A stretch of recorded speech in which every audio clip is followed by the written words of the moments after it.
Os cumprimento com a paz do Senhor. Evangelho de Jesus Cristo, segundo escreveu Lucas, capítulo de número 3. Lucas, capítulo de número 3, a partir do versículo de número 1.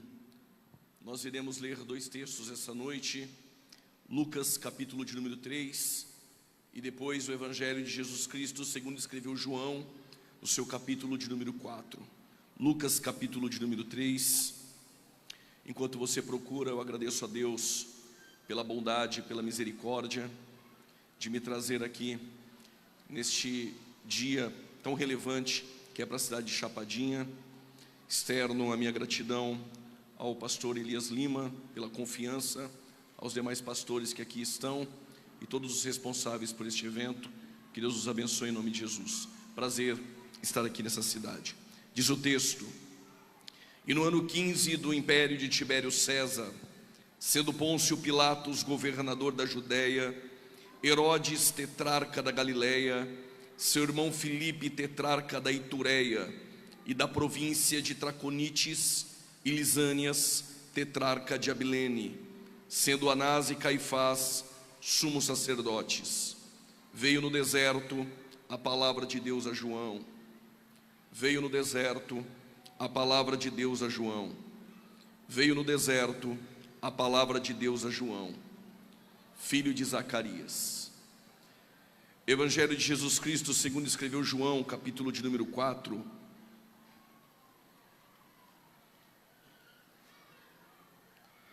Versículo de número 22 a seguir.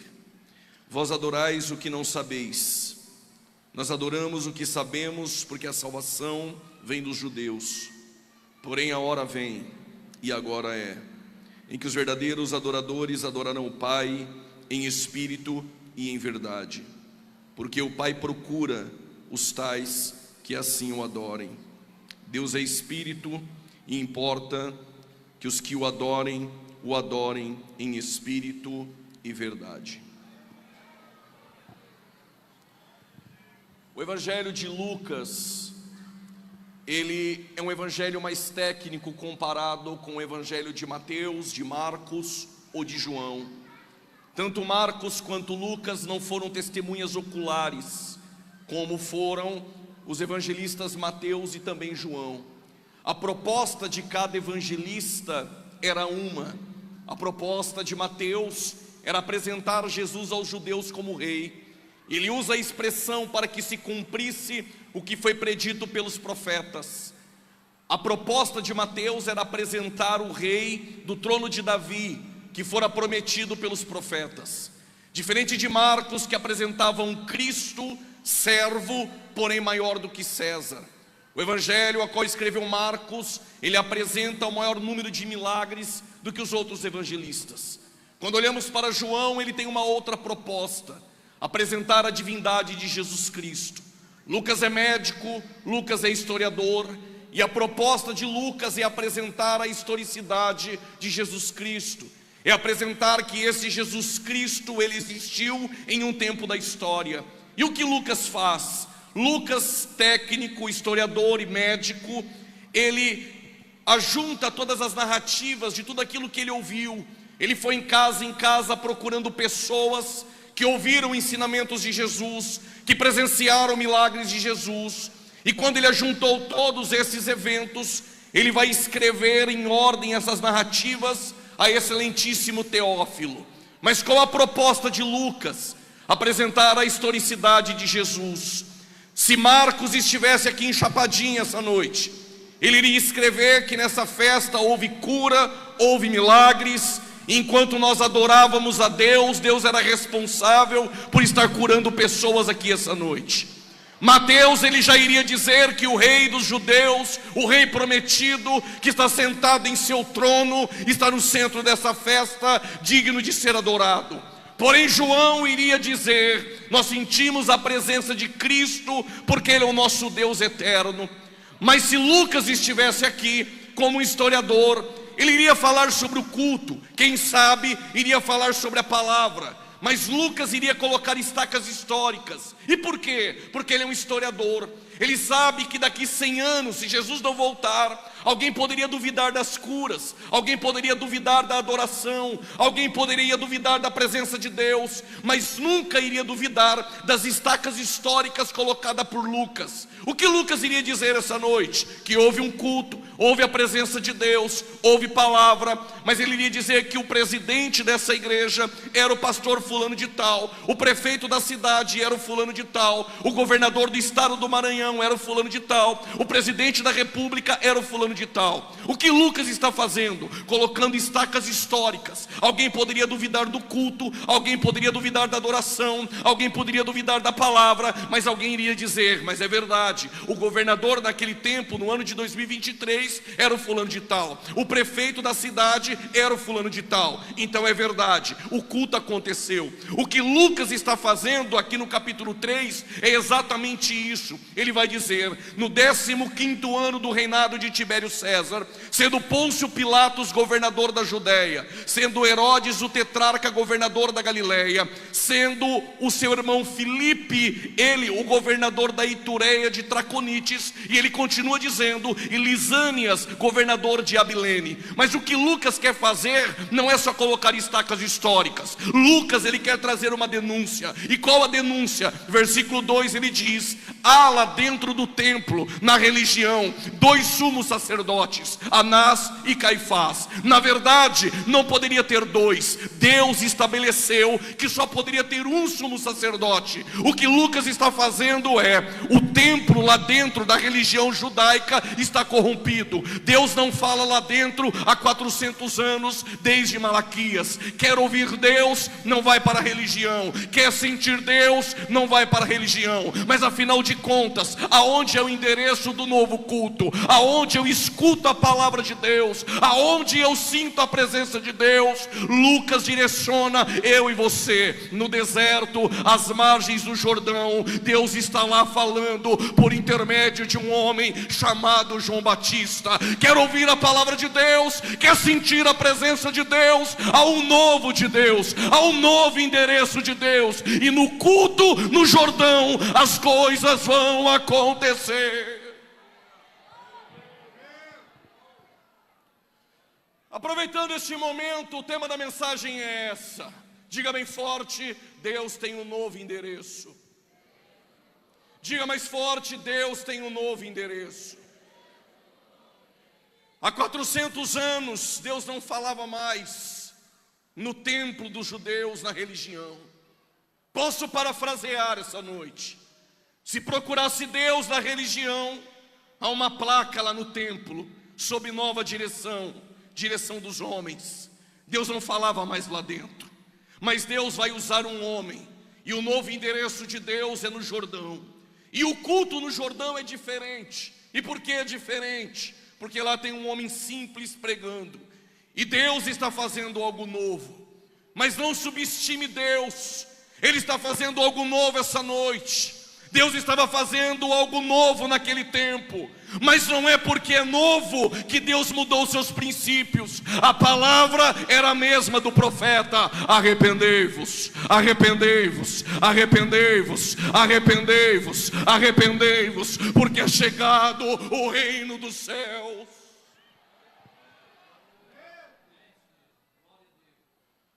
Mas quem é esse homem simples que prega arrependimento às margens do Jordão?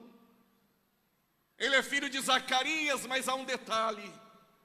Lucas, no capítulo de número 1, ele vai dizer que nesse tempo de 400 anos, tempo de silêncio, onde Deus não falava mais com o povo, havia um homem e uma mulher que eram piedosos, e o nome dele é Zacarias.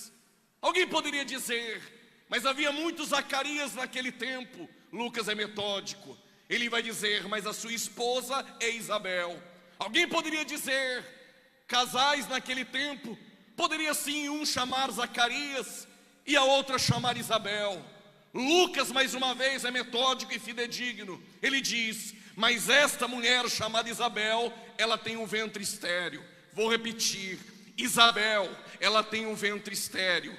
Todas as vezes que Deus quis mudar o curso da história, Ele usou um ventre estéril, porque Deus não trabalha com lógica, Deus trabalha em meio às improbabilidades. Vou repetir: todas as vezes que Deus quis mudar o curso da história, de um ventre estéril Ele fez nascer um menino. Quando Ele precisava de uma grande nação, do ventre estéril de Sara, esposa de Abraão, Ele fez nascer Isaac. Quando Ele precisava do desdobramento dessa nação, do ventre estéril de Rebeca, esposa de Isaac, Ele fez nascer Jacó. Quando Ele precisava de um avivamento em Israel, do ventre estéril de Ana, esposa de Eucana, Ele fez nascer Samuel. Quando Ele precisava de um libertador na tribo de Dan, esposa de Manoá, estéril, Ele fez nascer Sansão. Quando Ele precisava de uma voz para clamar no deserto, do ventre estéril de Isabel, esposa de Zacarias, Ele fez nascer João Batista. Mas quando Ele precisava salvar a humanidade, não foi de uma estéril. Eis que uma virgem, eis que uma virgem, eis que uma virgem conceberá e dará luz a um filho, e o seu nome é Emanuel.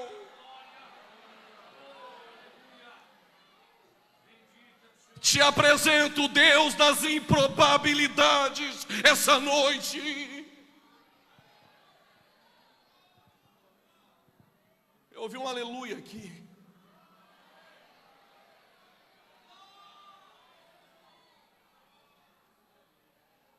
O Zacarias é sacerdote, a esposa em casa é estéril, mas o texto diz pela pena lucana que ele continuou exercendo o seu ministério. Havia naquele tempo mais ou menos 20.000 sacerdotes. É possível que você cumprisse a carreira sacerdotal e não conseguisse oferecer incenso uma única vez dentro do templo. Havia muitos sacerdotes. Então o que eles faziam? A espécie de um sorteio. Para quem prega milagre, para alguns coincidência. Naquele sorteio recaiu exatamente em Zacarias. E o texto nos descreve e nos atesta: enquanto Zacarias exerce o ministério do lado de dentro, Deus se encarrega de fazer gerar o milagre do lado de fora. Vou repetir: enquanto tu adora aqui do lado de dentro, Deus se encarrega de fazer gerar o milagre do lado de fora. Está na prova, continue exercendo. Está na luta, continue adorando. Está na crise, está no caos, continue fazendo. Uma hora dessas, Deus se encarrega de fazer gerar o teu milagre. Ai, abaixorebe que mandará. Zacarias passou pelo átrio, pelo altar do holocausto, pela pia de bronze. Chegou no lugar santo, à sua direita a mesa dos pães da preposição, altar do incenso, à sua esquerda o candeeiro. Quem sabe ele pensou: todo dia a mesma coisa, mesmo endereço, mesmo culto, mesmo incenso, as mesmas músicas. Fala para o teu irmão, cutuca, levanta a mão e dá glória. Quem sabe a mesma coisa, a mesma oferta, o mesmo aviso, a mesma bênção apostólica. Tu pensa que todo dia é igual, até o dia que Deus se manifesta dentro do templo. Nem todos os dias são iguais. Uma hora dessas, Deus se revela e Ele diz para Zacarias, por intermédio de Gabriel: as tuas orações, as tuas orações, as tuas orações, as tuas orações, elas foram ouvidas.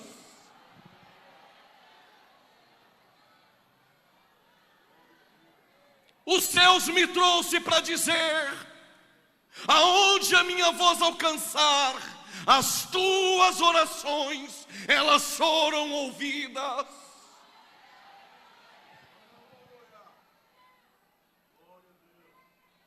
Olhem para cá, por gentileza. Tu está me dizendo que Deus ouve a minha oração? Te apresento um Deus que antes de criar o universo, Ele já ouviu a oração que tu ainda nem fez. Eu vou repetir: antes de criar o universo, Ele já ouviu a oração que tu ainda nem fez. Antes de criar o universo, já te viu com essa mão direita levantada, com esse grito de glória na garganta. Antes de criar o universo, Ele já te viu aqui essa noite, adorando o nome dEle.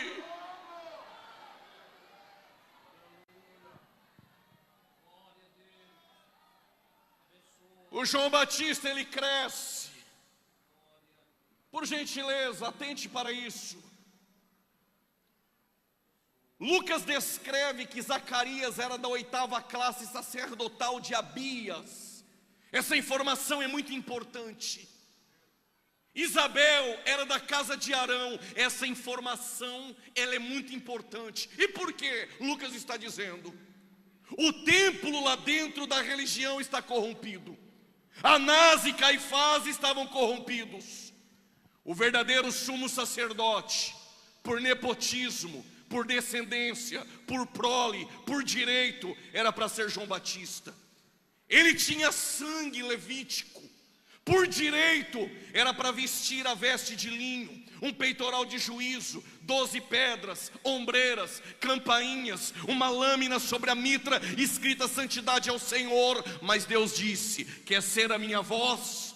Vai se vestir de pelo de camelo.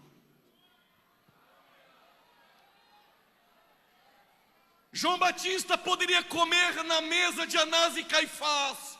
Essa mesa não cabe você, varão. Essa mesa não cabe você, varoa. O lugar que Deus tem para você é no deserto. E não vai comer na mesa aonde Deus já abomina. Tu vai comer gafanhoto e mel silvestre. Mas vai ser a minha voz. Mas vai ser a minha voz. Abre mão dos privilégios para viver em santidade. Abre mão do pecado para ser a voz do que clama.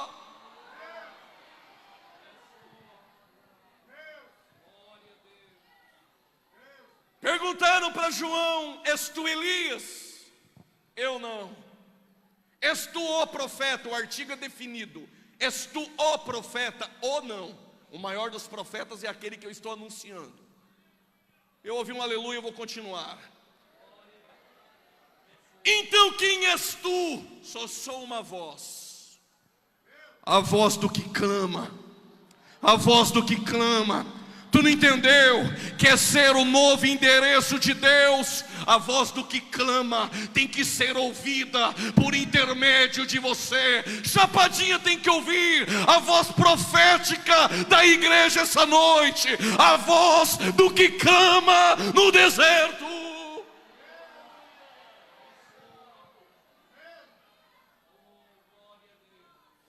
Não escandalize com aquilo que eu vou lhe dizer essa noite. O texto diz que Herodes gostava das mensagens de João, mas pediu tua cabeça. A cabeça de um profeta como João vale metade de um reino. Herodes, embriagado com Herodias, ele disse a ela: pede o que tu quer, até metade do meu reino eu te dou. Ela disse: eu quero a cabeça de João. E por que ela quer a cabeça de João? Porque João não é aquele que só prega arrependimento no deserto. Ele também prega arrependimento no palácio. Prega arrependimento nas pequenas congregações, mas prega arrependimento na sede.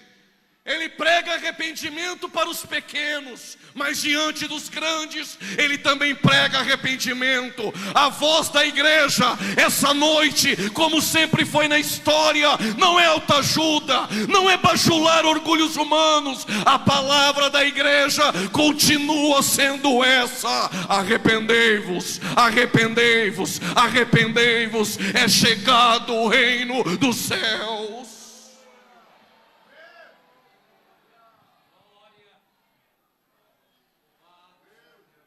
Se procurasse Deus no templo, na religião, Ele não estava mais lá.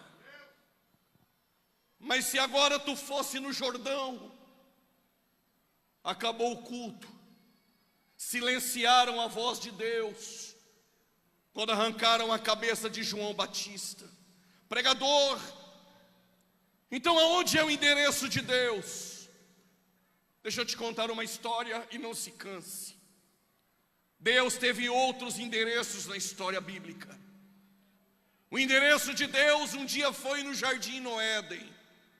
Ele vinha nesse endereço, na viração do dia, se relacionar com o homem que ele criou. Após o pecado do homem, Deus ele continua querendo se relacionar com a humanidade. Ele tira os hebreus da escravidão do Egito.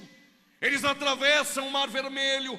Deus chama Moisés no monte e diz para Moisés: Moisés, eu quero que construa um novo endereço, um tabernáculo. O meu Espírito Santo vai capacitar Bezalel e Aholibe. Vocês vão construir o meu endereço. E depois de construir o meu endereço, é nele que eu vou habitar. Detalhe, o endereço é no deserto, mas é lá que Deus vai visitar. O endereço é no deserto, mas é lá que Deus vai falar. O endereço é no deserto, mas é lá que a tua glória, ela vai se manifestar. Mas para ser o endereço de Deus, tem que ser segundo o padrão de Deus, e não segundo o padrão dos homens. Vou repetir, para ser o endereço de Deus, tem que ser segundo o padrão de Deus, e não segundo o padrão dos homens. Quem dita as diretrizes, as regras, as músicas, a palavra, as peças do endereço, é Deus. Não é o mundo que vai ditar aqui dentro como deve ser o endereço de Deus. É Deus que estabelece aqui dentro como deve ser o seu endereço. Só para você ter uma ideia, eles acendiam incenso dentro deste endereço. Apocalipse 8, o incenso é simbolizado pela oração dos santos. Falou de incenso, adoração. Falou de incenso, oração. Como os hebreus faziam, Deus disse: acendo o incenso dentro do meu tabernáculo, dentro do meu endereço. Quais os elementos do incenso? Não é segundo o padrão dos homens, é segundo o padrão que eu estabeleci. Quais são os elementos? Vocês vão na profundeza das águas e vão trazer uma concha chamada de onixa. Tu vai abri-la, dentro dela tem uma esponja. Tu raspa a esponja, queima a esponja e coloca dentro do recipiente de ouro. Isso é onixa. Deus disse: agora vai atrás do gálbano. O que é o gálbano? É uma planta. Quando você machuca, sai dela um líquido. Raspa esse líquido e coloca dentro do recipiente de ouro. E agora? Eu tenho onixa, eu tenho gálbano. Vai atrás do estoraque. Estoraque é uma planta. Se você for lá agora, a folha está gotejando. Se for 3 da manhã, a folha está gotejando. Se for amanhã ao meio-dia, a folha está gotejando. Pega a folha de estoraque, tritura e coloca dentro do recipiente de ouro. E agora, pregador? Agora eu já sei. Eu pego o fogo dos homens, coloco aqui dentro e sobe o incenso. Deus diz: se for fogo dos homens, lá dentro eu posso te matar. E por quê? Porque fogo dos homens até acende, mas logo apaga. É só fumaça, é só barulho, é só movimento, é só grito, não tem palavra. Deus disse: para acender do lado de dentro, não é fogo dos homens, é o fogo que eu acendi. E este fogo não apagará, e ele arderá continuamente no altar e não apagará. Ou é fogo dos homens que apaga, ou é fogo de Deus, aceso em Atos 2. Chegou em um navio Clemente, por Daniel Berg e Gunnar Wingren, em Belém do Pará. Essa chama foi acesa, e há 112 anos, e há 112 anos permanece acesa. E por que, pregador? Porque quem acendeu foi Deus, porque quem acendeu foi Deus. E como manter aceso? Pela palavra. Pela palavra, pela palavra, pela palavra.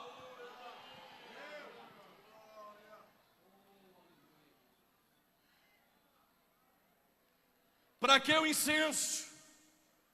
Pegue uma carne no congelador, coloca sobre a mesa. As moscas de fora, por causa do cheiro do sangue, irão contaminar o ambiente da tua casa do lado de dentro. Como o sumo sacerdote trabalha com sangue, as moscas de fora poderiam contaminar o ambiente do lado de dentro. Mas quando o incenso é aceso, segundo o padrão de Deus, o cheiro do incenso não permite que aquilo que vem de fora encontre lugar no nosso ambiente do lado de dentro. Vou repetir: quando a tua adoração e a tua oração e o teu glória a Deus sobe, não permite que aquilo de fora contamine o nosso ambiente do lado de dentro.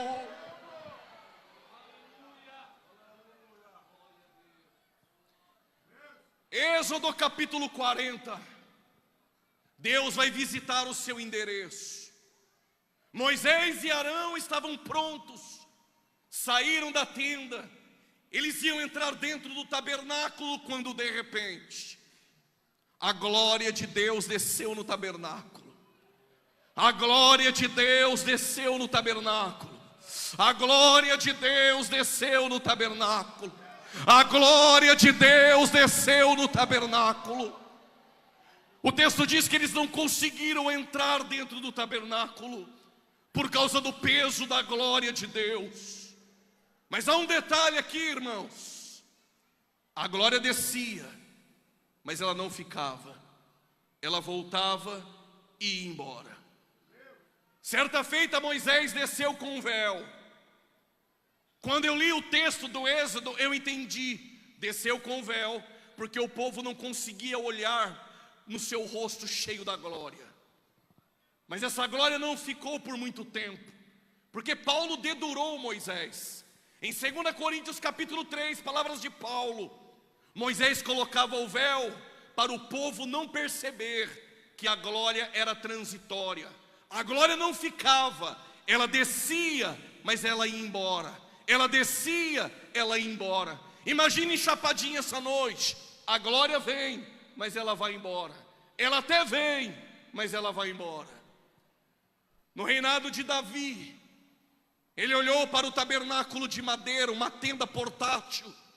Davi logo pensou: eu preciso construir um novo endereço para Deus.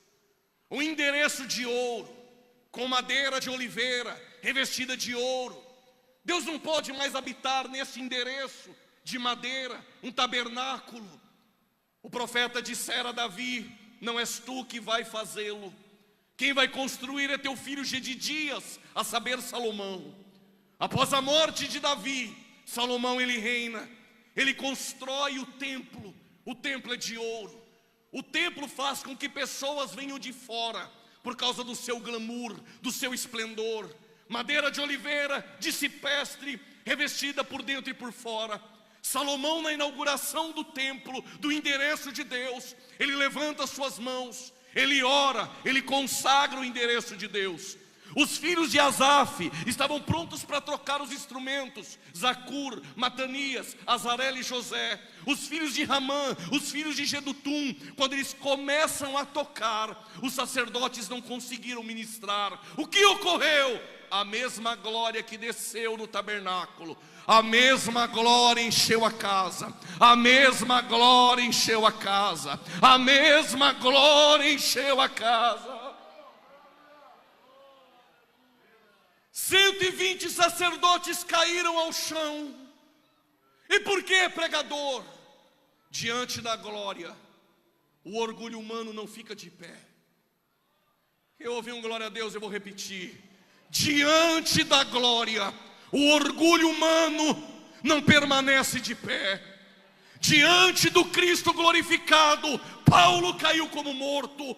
Em Pátimos, diante do Cristo glorificado, João caiu como morto. Diante da presença de Deus, Daniel caiu desmaiado. A glória de Deus, ela revela a fragilidade humana. E por quê? Porque por Ele, para Ele, só para Ele são todas as coisas.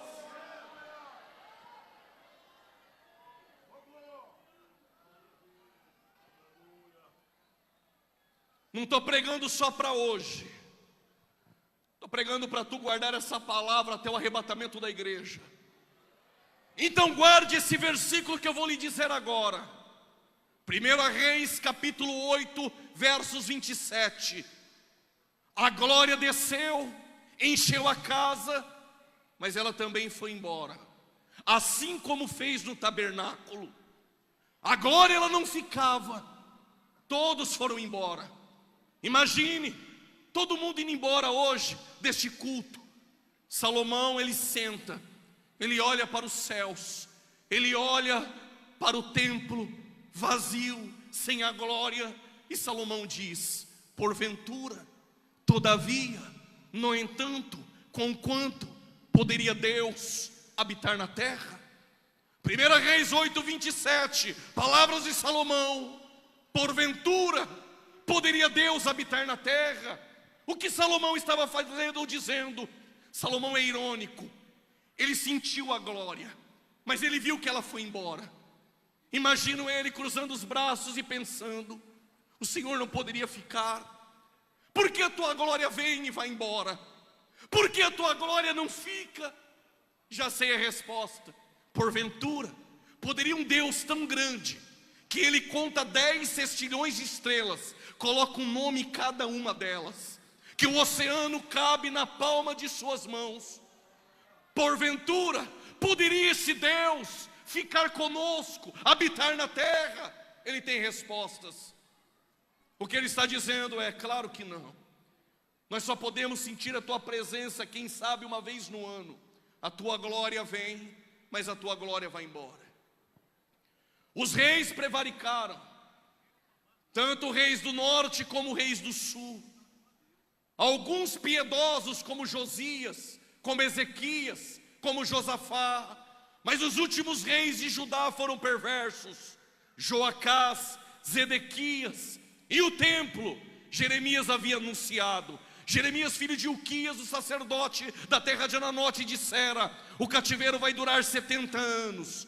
Nabucodonosor e os caldeus invadiram Jerusalém, destruíram o endereço de Deus, queimaram os muros, roubaram os utensílios. E a glória, aquela glória que descia no Éden, aquela glória que descia no tabernáculo, aquela glória que desceu no templo, ela foi embora. E agora, sem a glória, Isaías se levanta e diz: a minha glória eu não divido mais com ninguém. A minha glória eu não divido mais com ninguém. Passam-se 70 anos. Quantos anos? O povo vai voltar para Judá depois do cativeiro. E para quê? Para reconstruir o endereço de Deus. Zorobabel e Josué, filho de Josadaque, um tição tirado do fogo. Eles voltam, mas quando eles vão reconstruir o endereço de Deus, a obra é embargada pelos samaritanos. 18 anos, 16 anos se passam. Deus levanta um profeta por nome Ageu. Ele se levanta e diz: ó povo meu, subi ao monte, cortem madeira e edifiquem a minha casa, para que meu nome seja glorificado. Sobe ao monte, cortem madeira, edifiquem o meu endereço, porque minha glória quer voltar. Quando eles construíram o templo novamente, era de madeira. Os anciãos que viram o primeiro templo, quando olharam para o segundo templo, choraram. O primeiro templo era de ouro, o segundo é de madeira. O que eles diziam no coração deles? Deus vai habitar em um barraco de pau desse, de madeira. Deus que habitou em um templo de esplendor, de ouro, de madeira de oliveira. Não fique pensando que Deus não tinha condições, porque foi Deus que disse: sobe ao monte, cortem madeira. Será que Deus não tinha condições? Para que tu nem pense nisso. O próprio Ageu, que disse que é de madeira, no capítulo 1, no capítulo 2 ele disse: minha é a prata, meu é o ouro. Minha é a prata, meu... Já ouviu um glória aqui? Minha é a prata, meu é o ouro. O que Deus está dizendo? Se eu quiser, eu construo 1 milhão de templos maiores que o de Salomão. Mas por que eu quero de madeira? Porque no primeiro templo o povo só ia lá por causa do entretenimento do lado de fora, por causa do esplendor, por causa do ouro, por causa do glamour. Quero ensinar a este povo que o que mais vale é a glória do lado de dentro da última casa, que é maior, que é maior, que é maior, que é maior do que a primeira.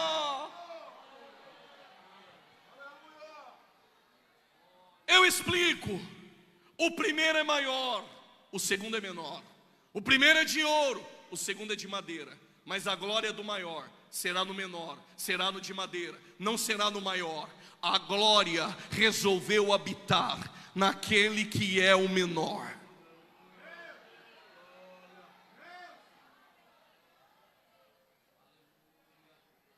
Já estou concluindo. Vocês me aguentam mais 10 minutos? Diga amém. Mas esqueceram do endereço de Deus, esqueceram da glória. O templo foi ampliado por Herodes, 400 anos. Deus não fala mais lá dentro. Deus resolveu falar no Jordão, por intermédio de João Batista. Deus não fala no endereço do templo, mas Deus também não vai falar mais no Jordão, porque arrancaram a cabeça de João. Pergunte bem forte, e agora? Pergunte mais forte, e agora? Deus vai procurar um novo endereço. Mas antes de procurar um novo endereço, precisamos responder a pergunta de Salomão. Qual era a pergunta? Porventura, poderia Deus habitar na terra? Vou repetir a pergunta. Porventura, poderia Deus e a tua glória habitar na terra? Há um homem que vai responder. Ele pega um pergaminho, um tinteiro e uma pena, e João responde: no princípio era o verbo, e o verbo estava com Deus, e o verbo era Deus. Versículo 14: o verbo se fez carne. Poderia habitar no meio de nós? Sim, o verbo se fez carne e habitou no meio de nós. E a glória? Nós vimos a tua glória. A glória do unigênito do Pai está entre nós.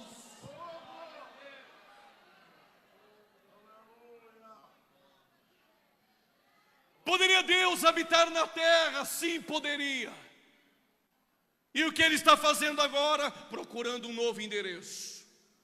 E ele vem procurando um novo endereço. E ele vem com 12 homens com ele. E ele parou e disse a esses homens: vão comprar comida. Ele tem fome. Como homem ele tem fome. Mas como Deus, se pegar 5 pães e 2 peixes e der na mão dele, tu vai ver o que ele é capaz de fazer. Ele sentou no poço de Jacó e disse: estou cansado. Como homem está cansado, como Deus, ele disse: vinde a mim os cansados e sobrecarregados, que eu vos aliviarei. Como homem ele vai dizer: tenho sede. Mas como Deus, quem tem sede vem, chapadinha, ele ainda tem água da vida eterna. Como homem ele chora por um amigo em Betânia. Como Deus, quem é este homem? A ressurreição e a vida. Sai para fora Lázaro. Como homem ele dorme na polpa do barco. Como Deus, quem é este que até o vento e o mar lhe obedece? Veio como homem, não deixou de ser Deus. Ao meio-dia ele sentou no poço de Jacó. O que ele está fazendo ali? Está procurando um novo endereço. Quem vem? Vem uma mulher com o mesmo balde, todo dia o mesmo caminho. Quando ela vai tirar água do poço, Jesus disse: dá-me água para beber. Oxe, como tu sendo judeu pede água para beber para uma mulher de Samaria? Se tu conhecer o dom de Deus, quem te pede água, tu me pediria, eu te daria a água da vida eterna. Segura. Ela olhou nele de cima e embaixo. Ela deve ter pensado: Davi tinha uma funda, derrotou o gigante. Os levitas de Josué tinham buzina, derrubou muralhas de Jericó. Sansão tinha uma queixada de jumenta, matou 1000 homens. O Moisés tinha um cajado, bateu no mar, o mar vermelho abriu. O Arão tinha uma vara e floresceu. Tu não tem nem o balde. Ele olhou para ela e disse: mulher, é verdade, não tenho cajado, não tenho a vara, não tenho pedrinha do Jordão, não tenho rosa ungida, não tenho lencinho ungido, mas eu tenho algo que busca aquele homem na cachaça, de dentro do boteco, com o nariz cheio de pó, o presidiário, a prostituta, o pecador. Eu tenho algo que busca eles do mais profundo de um poço. Eu tenho a graça, eu tenho a bondade, eu tenho a misericórdia, o amor que nos constrange. Só quem foi tocado por essa graça.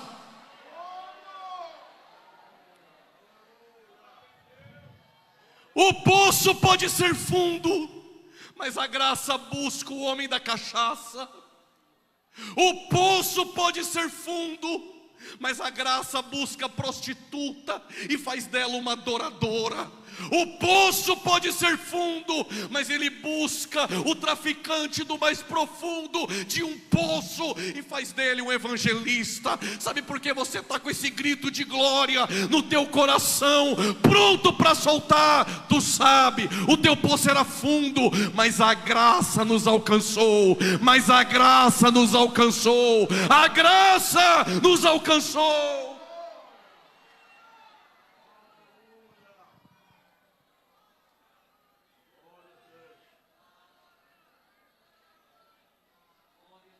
Permita-me, como uma voz profética essa noite, dizer: aonde a minha voz alcança, se tu estiver na prostituição, se tu estiver agora bebendo cachaça, se tu for um viciado em drogas,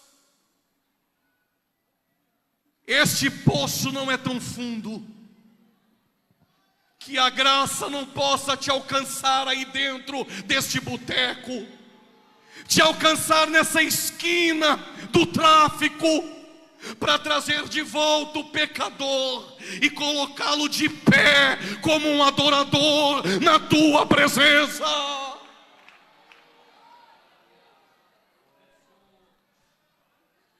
Tu está pregando isso, pregador, porque tu não sabe o tamanho do meu poço.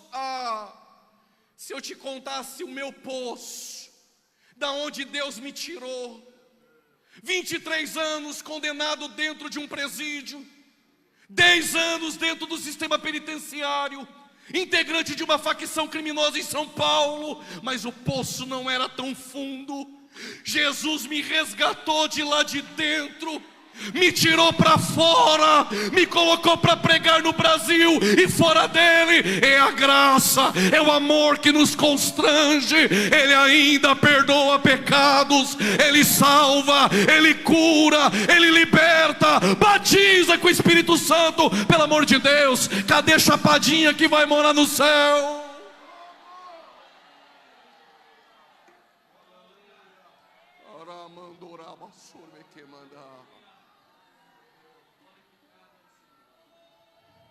Os céus não é para bonzinhos, os céus é para pecadores arrependidos.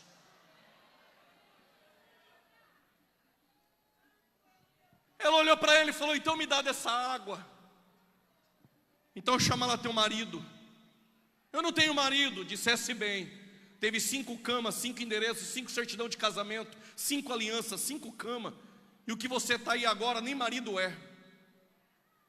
O que Jesus está dizendo nas entrelinhas é isso: não dá para querer ter um relacionamento pleno com Ele se você ainda tem algo no mundo. Com Jesus não tem ficada, com Jesus é casamento, é na alegria, é na dor, é na doença. Passe o que passar, eu não largo de Jesus. Tu já bebeu dessa água? Ela olhou para ele e disse: vejo que tu é profeta. Mas ela tem uma pergunta para fazer. Qual a pergunta? Eu cresci em Samaria e me contaram que lá era o endereço de Deus. Mas os teus pais dizem que o endereço de Deus é no templo em Jerusalém. Afinal de contas, aonde é o culto? Quem é o Deus do culto? Aonde eu encontro Deus? Cadê o endereço de Deus? Mulher, a hora é. A hora é. Lá já pegou, a hora é. A hora é. O meu endereço não é mais em Samaria. O meu endereço há 400 anos não é mais no templo. O meu novo endereço é esse. Cadê ele? Estou te anunciando agora. Estou procurando. Não estou procurando quem prega bem. Não estou procurando quem canta bem. Não estou procurando quem tem carteirinha da convenção. Não estou procurando quem tem saldo da conta bancária. Estou procurando para ser meu endereço. Verdadeiros adoradores. Verdadeiros adoradores. Verdadeiros adoradores que adorem o Pai em espírito e verdade.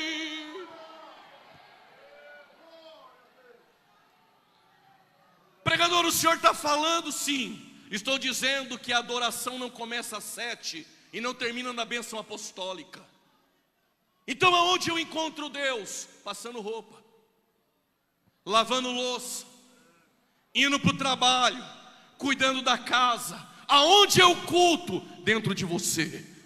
Você é o novo endereço de Deus. Não entendeu? Vou repetir. Tu é o novo endereço de Deus. Vou repetir. Tu é o novo endereço de Deus.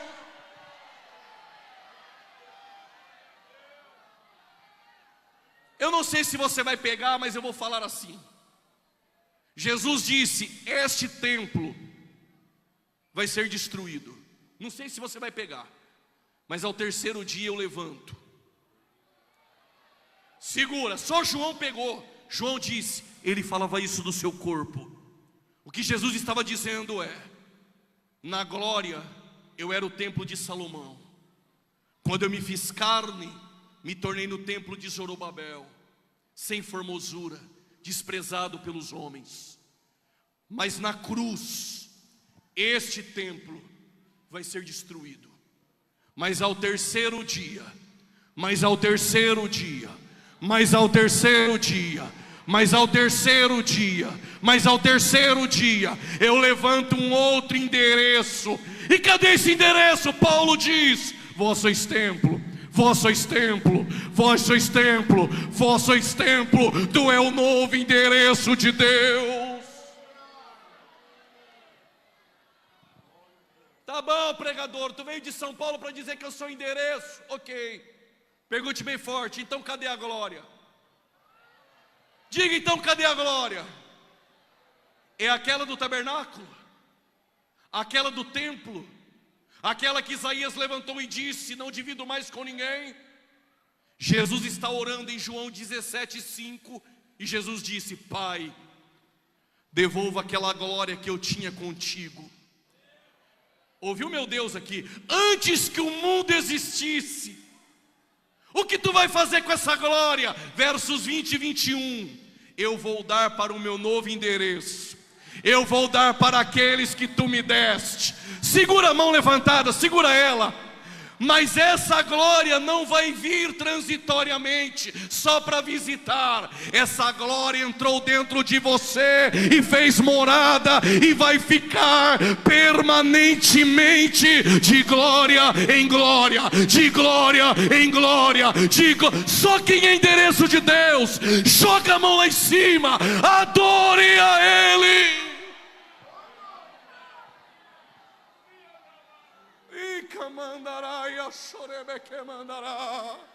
Sinta a presença, você que é o endereço de Deus essa noite.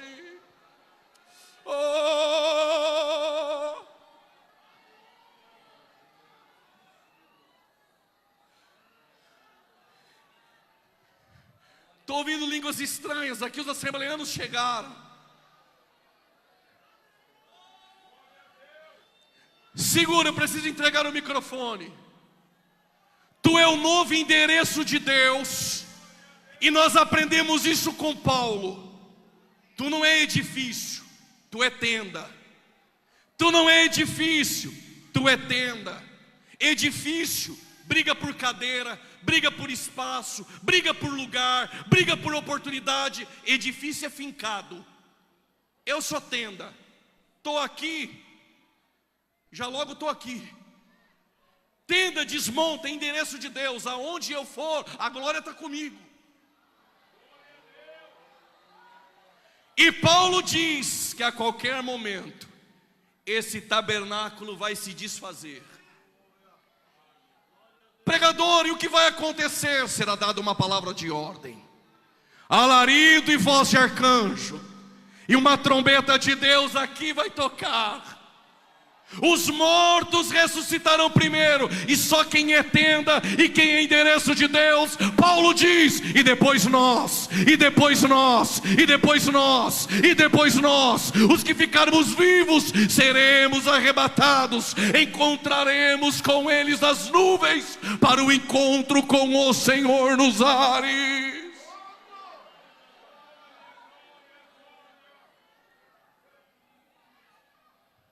A nossa cidade está nos céus.